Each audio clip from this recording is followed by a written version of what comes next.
Welcome everybody. This is a little bit different than any of the other CMAC tutorials.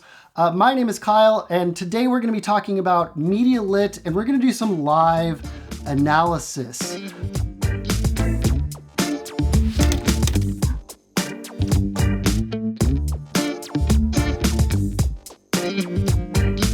If this is your first video that you're watching, we have two other videos we just did earlier this week about media literacy. What is it? Why you should care? What is media bias? And how do you kind of break down some of the basics when you're reading an article or watching a news piece? So today we're going to take a look at some articles. All together, the CMAC staff, we've joined in a Zoom call, and we're going to take a look at some articles together and break them down as to why or why not they might not be as legitimate as they might seem.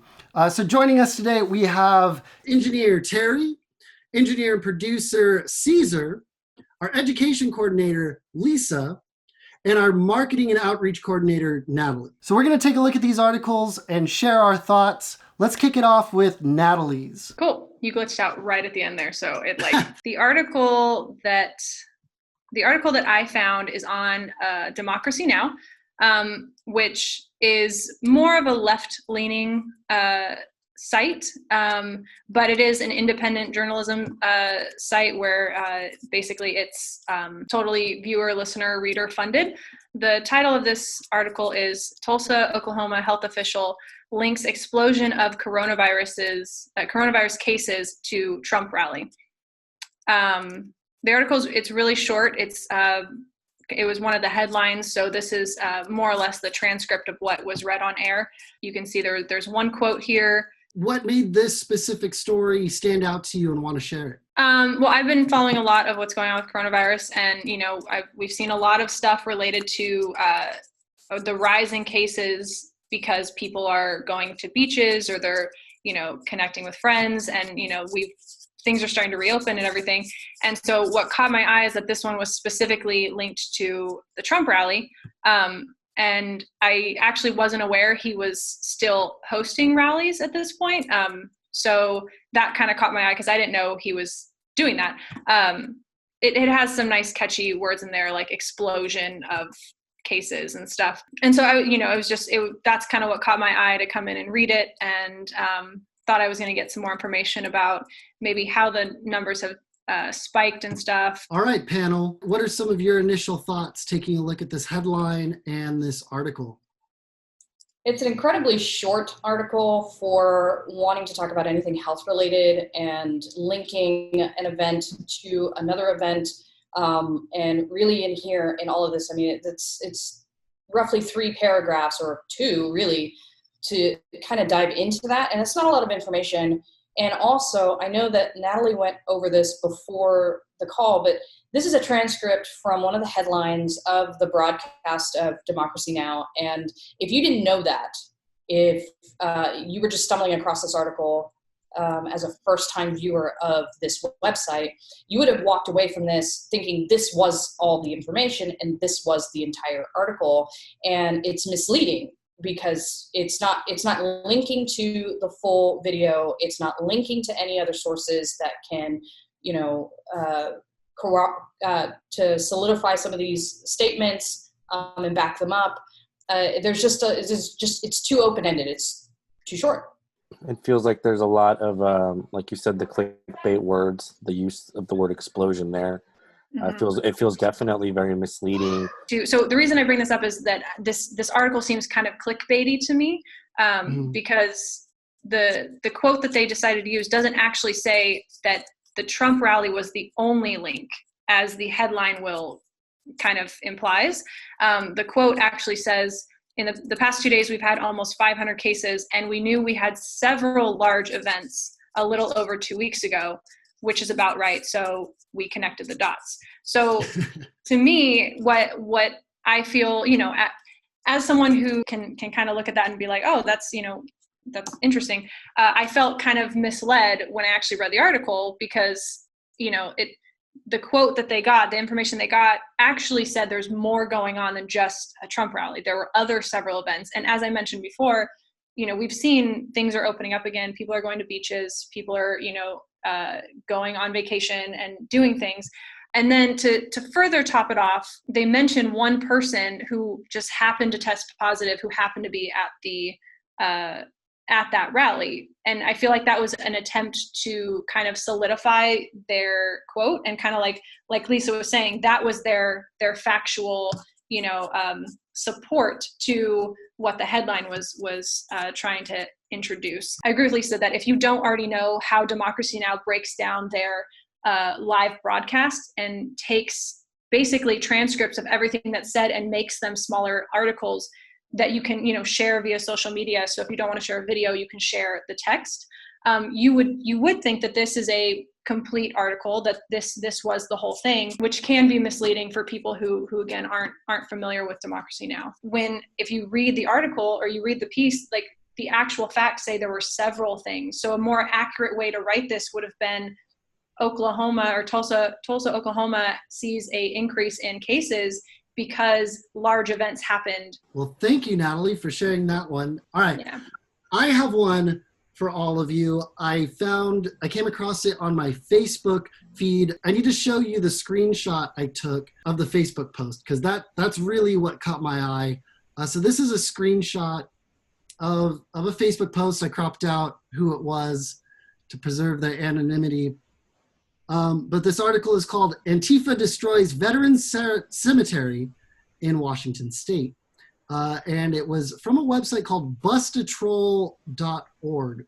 And the real reason why I wanted to show you the Facebook post first is because it already had some little sad faces attached to it.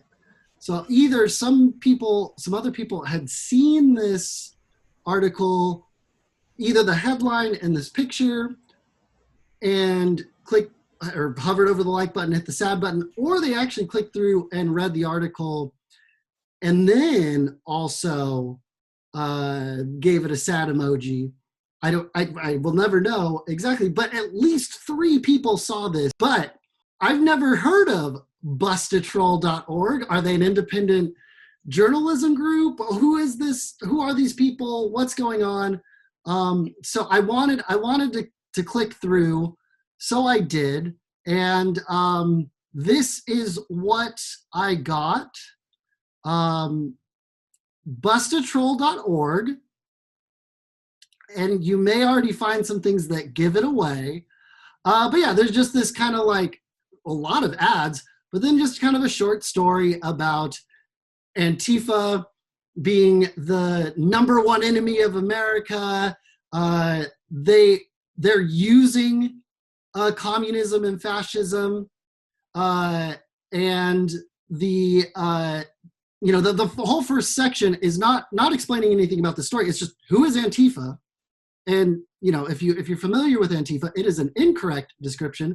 Antifa stands for anti-fascist, whereas they're saying Antifa is a fascist organization. And then the third paragraph, which is just one sentence before an ad, there was in Washington State, they just caused destruction in a cemetery, and then they hate our heroes.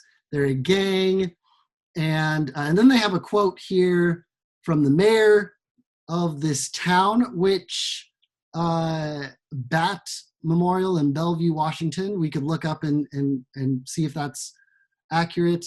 But I scrolled quickly over the top of the page because bustatroll.org, their logo at the top, it looks like one of those video game ratings, and it says satire, S-rated. And then if you look at the article's author and what it's filed under, the author is Harry Helmet, and it is filed under satire and or conservative fan fiction. So someone in my Facebook friends shared this article. Maybe they read this article, or maybe they just saw the headline and hit share. I'm not sure, because I don't know if they would have clicked share if they actually read this article and shared it. But yeah, that's That's what we have here. That's that face value dangerous that we're talking about when you're scrolling. It's just playing on your emotions. The media is intentional. There's a reason. There's an author for that point they're trying to talk to you. There's a reason that text is so much smaller than the headline. Yeah, it's too bad for those people who really, they have emotions and they don't know, and maybe they don't want to look it up or have the time, and all of a sudden they're like, boom, they hit a sad, but that might prompt someone to believe that.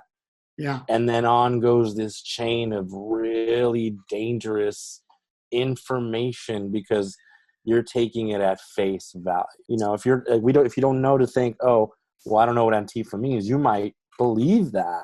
That's exactly what you mean. They're giving a very full description of what they think Antifa means. It is incorrect, but it's there. One thing though, like I see a lot of that stuff on social media makes it difficult to really track this stuff and know, like Caesar was saying, you might see something and maybe that it's incorrect, but you've seen several people have reacted to it.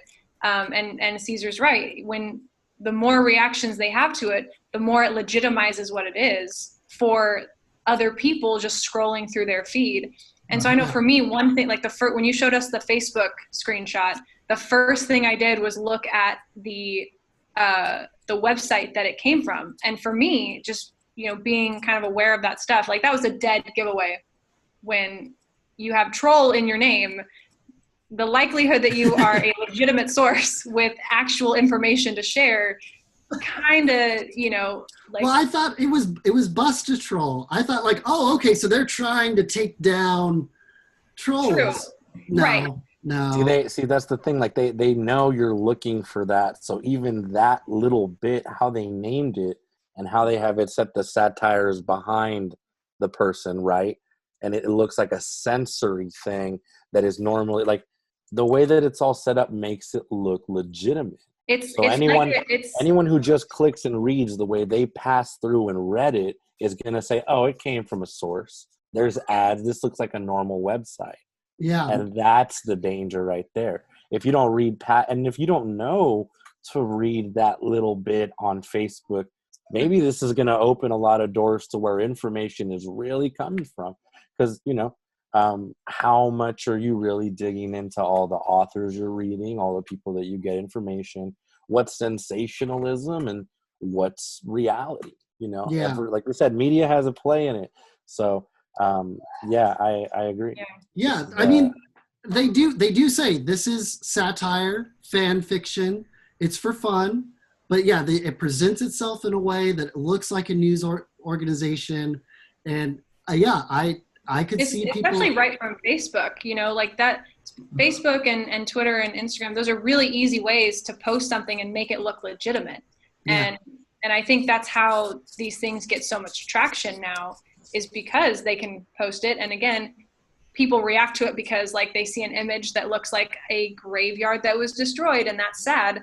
Like you said, like maybe they didn't actually read it or look it up, but they reacted to it, and that only further encourages these things and people to share it and help it spread around and stuff, which can be really, really dangerous. Yeah, there's a lot of gullible people out there that does take that as face value.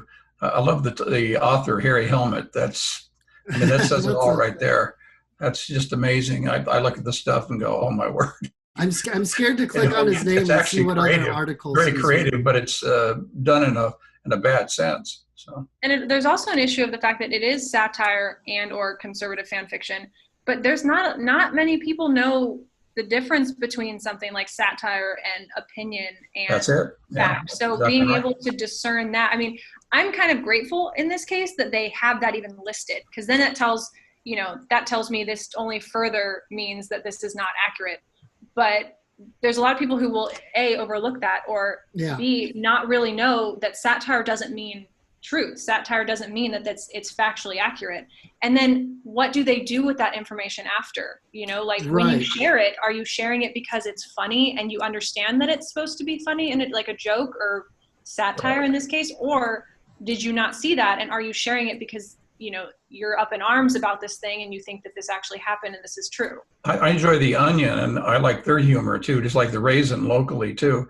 And to me, it's obvious. I laugh and I'll repost something and someone go, "Really?" It's like, oh my word! It's a joke. It's like you need a disclaimer that says this is fake. Yeah. I think the best satire does have its roots in truth. I think this is very disconnected from the truth. But yeah, I do see if someone read this, even if they knew it was satire, if you read it, sometimes it gets lodged in your brain and you forget that it was satire. And if you're having a conversation with someone about protests or Antifa or civil rights, and you can quickly use this as a whataboutism, like, hey, look, Antifa is fighting fascism by tearing down Confederate statues. And then as soon as someone else who has the chance to say otherwise, well, what about Antifa desecrating a veteran cemetery?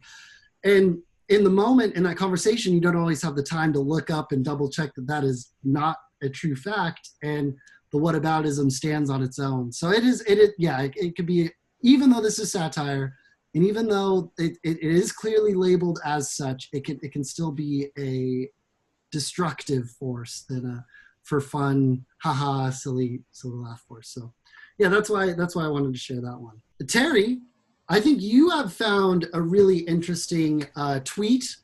Yes. Can we take a look at that?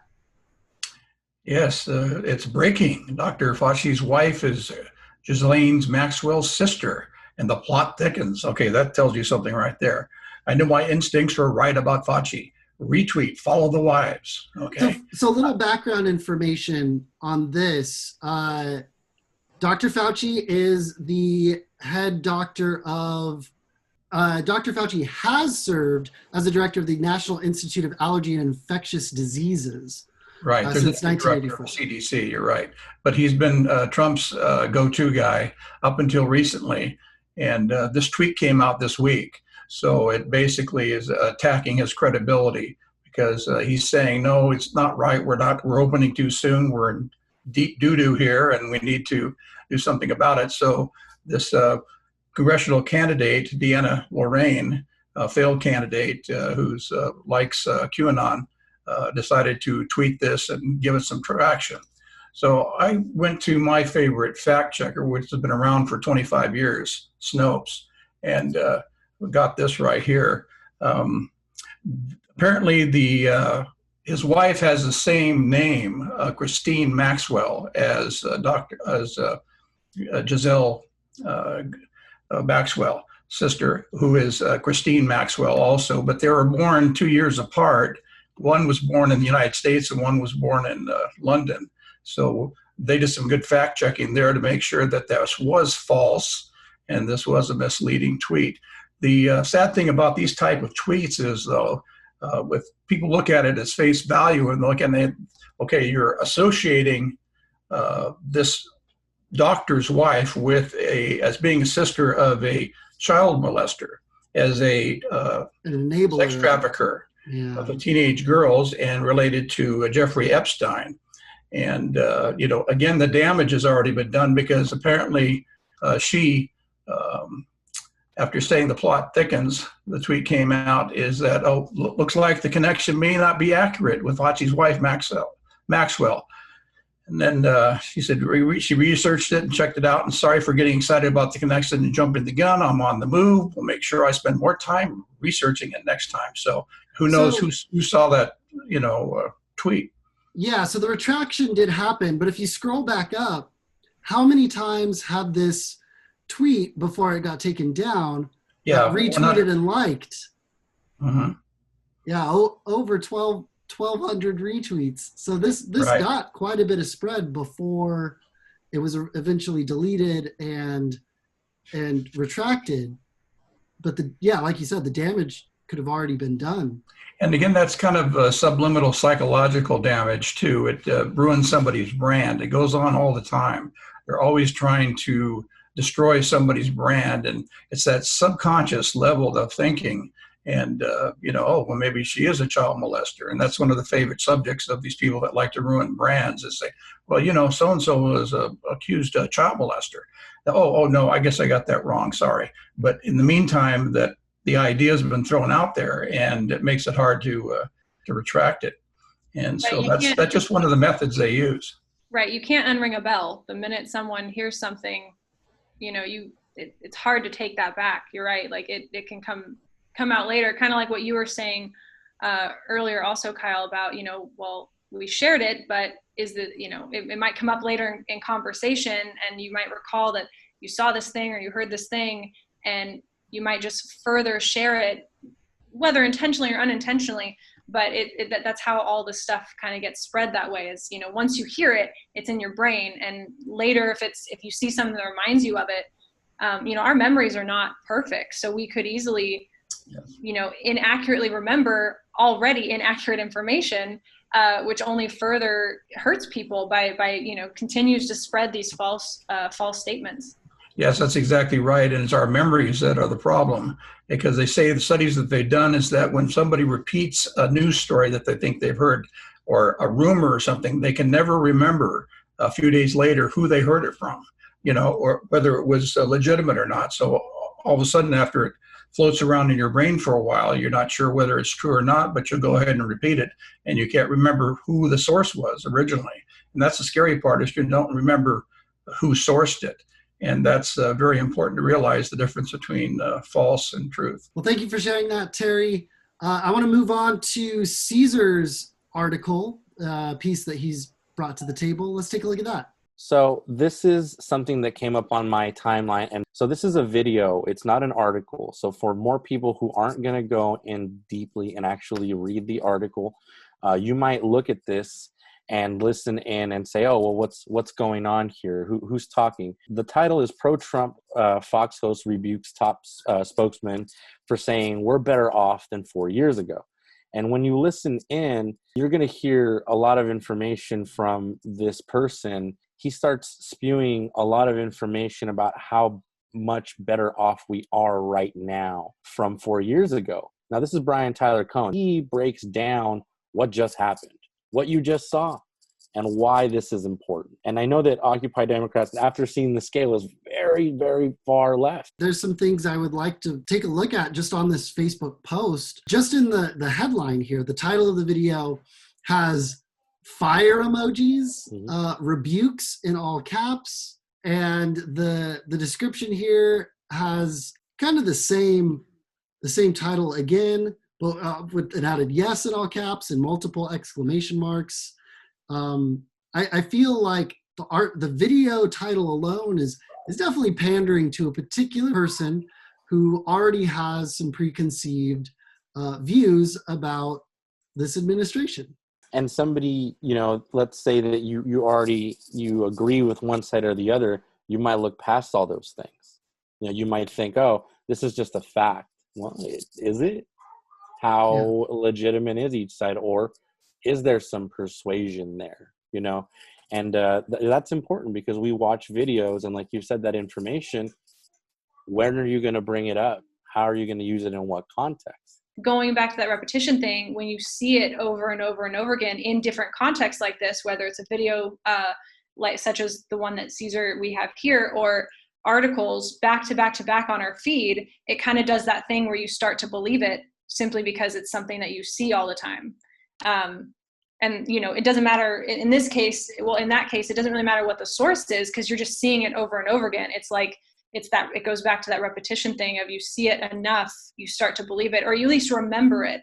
And, that could be potentially dangerous when it comes up in conversation later, or, you remember it wrong, or that sort of thing. Caesar, you still want to check out the Occupy Democrats Facebook page? Yeah, and then I also wanted to mention that, when you scroll down something that, you already tend to want to believe, you may be less critical of those things. And I think that's where we kind of fall short and start making our own biases. So definitely, I know that after I've seen a lot of this information, this is a test I'm going to do on a lot of those sources and see, well, is the information that I know credible and correct? And if it's not, it's okay to be wrong with that information. Yeah, and you have I to do like maintain that. objectivity. And you're absolutely right, Caesar. You got to be objective about it. People hate to be wrong, and that's one of the human foibles of human nature. They will do anything to keep from admitting that they were wrong on something, but you have to look at something objectively and realize, even though you probably lean one way, is to always check every source and just don't take things at face value. You got to take a deeper dive into it to see, what the truth is. That's the hard part. And it looks like here on their Facebook page, under About, they are very clear about who they are, what their mission statement is.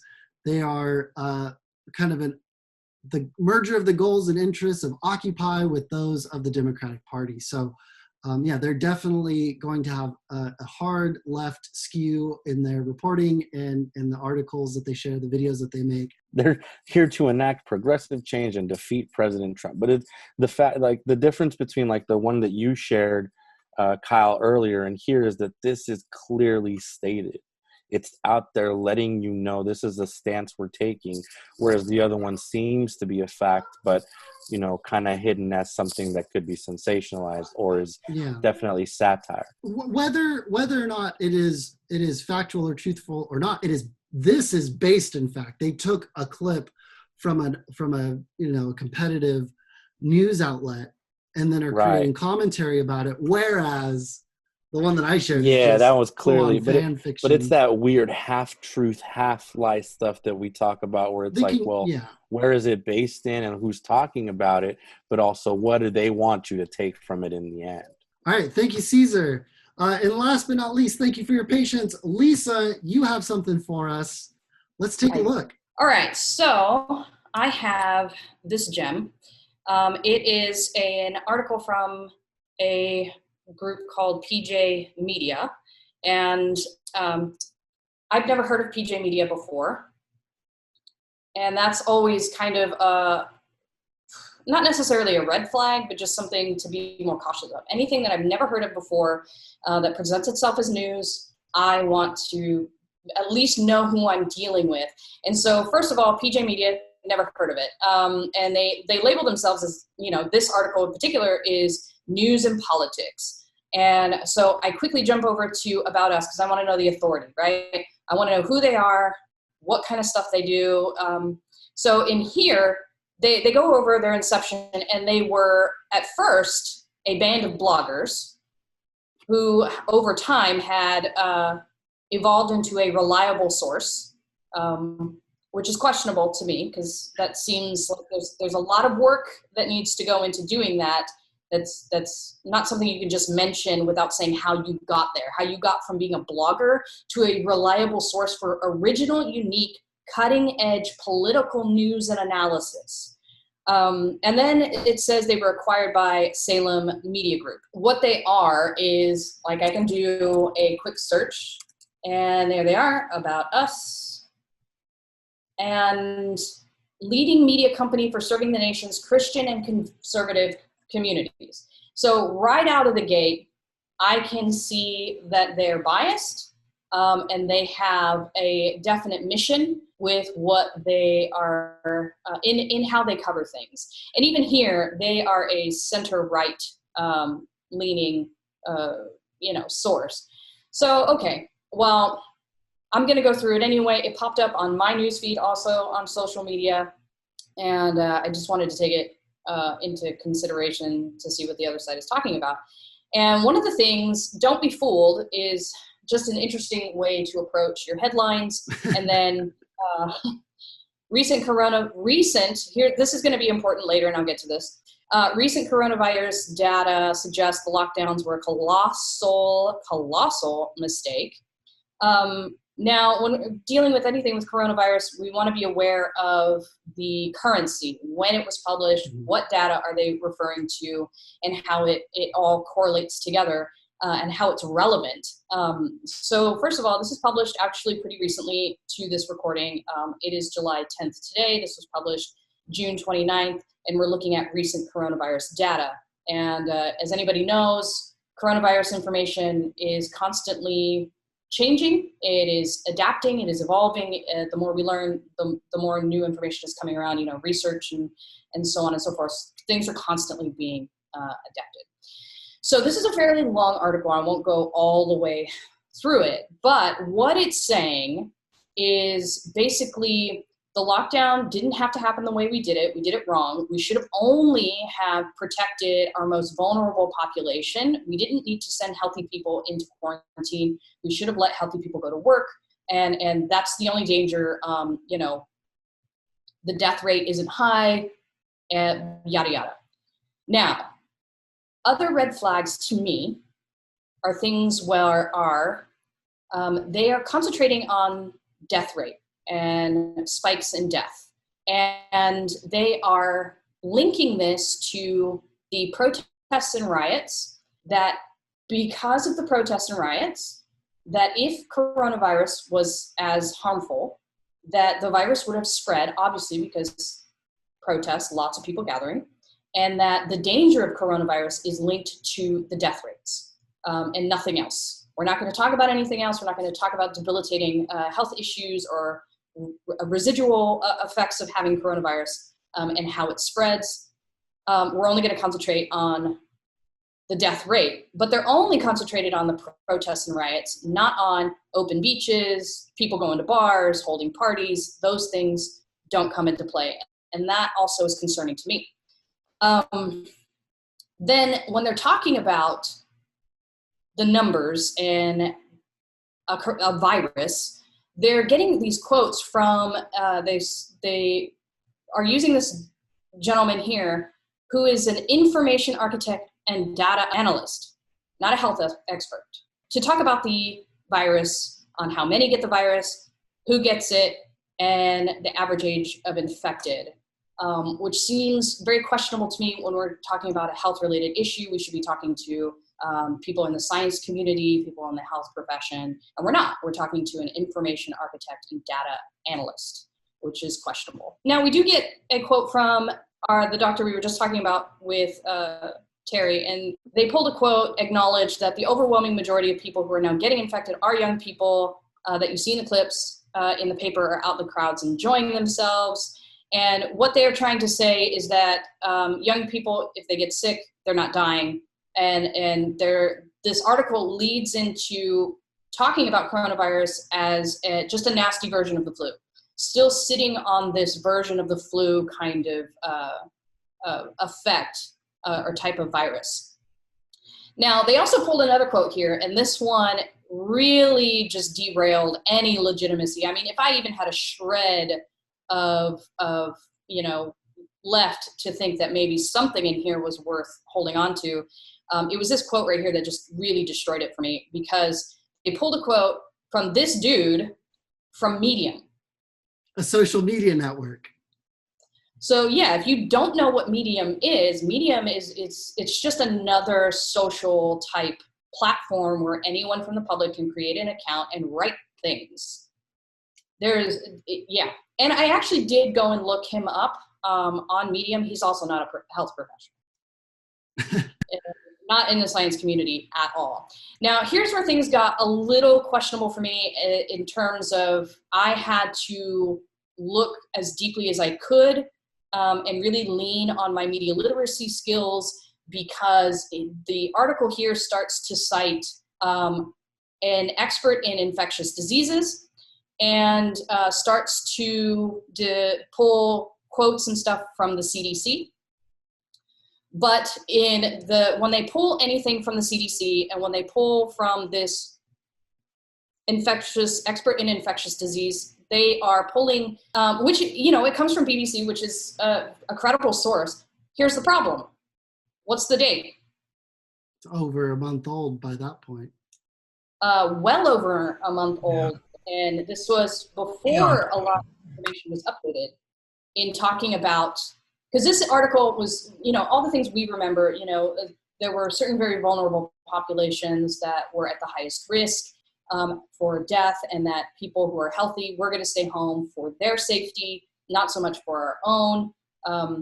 This is what, that stage of information is what this article is from. So it's no longer relevant, especially when you talk about, when your headline says recent coronavirus data, you cannot be using things 2 months old or almost 2 months old in this.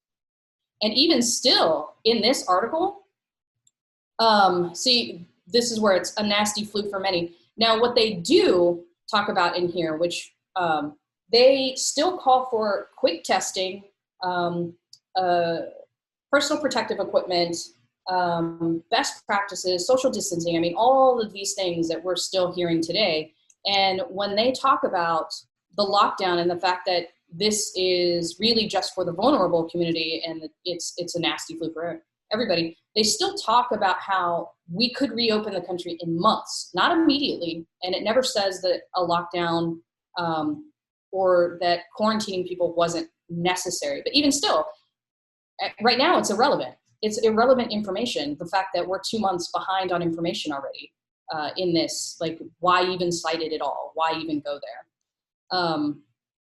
So yes, just some, CDC. So when I click on this link they cite the CDC's current best estimate, goes to one of their own articles from the end of May. And you have to dig through this to get to the actual CDC, which that information now has been updated and won't reflect what it is they're trying to cite in this article. You see what I'm saying? Like, the chain of custody has gotten a little awkward here in trying to cite your source. They're trying to say it's recent data. They use a link that goes to one of their own articles that's over a month old. And in that article, that link goes to a CDC website that is being updated regularly. So whatever information they thought that they were citing then is also now irrelevant. So when we're talking about relevance, everything has to get connected in an article for it to be legitimate. You want recent coronavirus data, we don't have it because everything is severely outdated. We're citing people who aren't scientists, who aren't part of the science community or health profession. We're pulling quotes from Medium, from another social platform. And honestly, this to me, that if you didn't have a lot of skills in media literacy, this would have felt legitimate. It honestly would have felt legitimate. And that's what I feel like is so concerning about articles like this. They take quite a bit of breakdown to understand whether or not where they fall in credibility. Whereas, it's a different kind of danger than, say, not understanding satire. Yeah, I get the feeling that this article speaks with a lot of authority, and it's written in a way, I obviously have just only read what you've shown us so far, but it reads with a ton of authority. We're citing these sources. Listen to the way that we're talking. But the facts that back it up are very weak and building their house out of straw against the big bad wolf of misinformation. This is editorial or analysis that's being posed as fact finding rather than the editorial and analysis that it really is. Right. It's certainly mislabeled there for people. I find it amazing that a biological reality has become so politicized and that people are sticking by political beliefs rather than scientific fact. That's what scares me about this whole situation. Well, hopefully people will be able to find information from a news source that is providing up-to-date facts with credible sources to be able to keep people up to date in a safe and regular manner. But thank you so much, everybody, for bringing some articles to the table, sharing in some fun analysis, and hopefully everybody who watches this video will be able to take away some of these tools that we're using to look up the legitimacy and the up-to-dateness of some of these articles that you might stumble upon in your Twitter feeds, your Facebook pages, and in your Instagram stories, just to make sure that the information that you're consuming and eventually the videos that you're producing yourself can continue to have a strong media literacy foundation. All right. Thank you so much, everybody. I'm going to stop recording.